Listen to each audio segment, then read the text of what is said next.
Ako po si Ray Marcel Dora, ang operator dito sa DT Dumaguete. Ang machine dito ay ginagamit ng 6 na araw na may total na 158 meters. Ito po yung printer head area. Last palit po ng printer head ng white is noong August 2023. Ito naman yung capping na may 70% good condition. Head clean.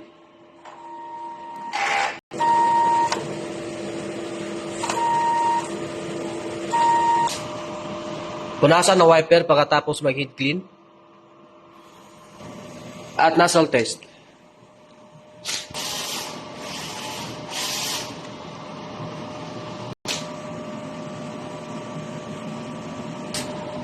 Ito naman yung ink tank system. Yung ink level po is sakto lang. Ito naman yung waste tank area. Last disposal po kanina. Ito naman yung EVR. Ground wire. Ito naman yung stock ko na CMYK.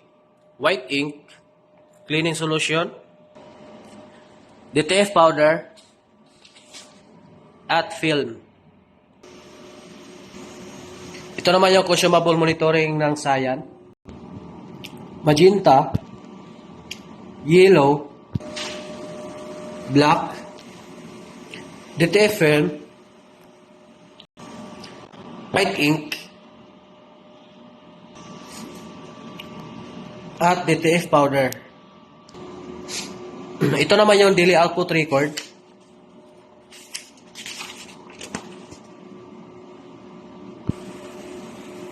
At printer daily checklist. Salamat po.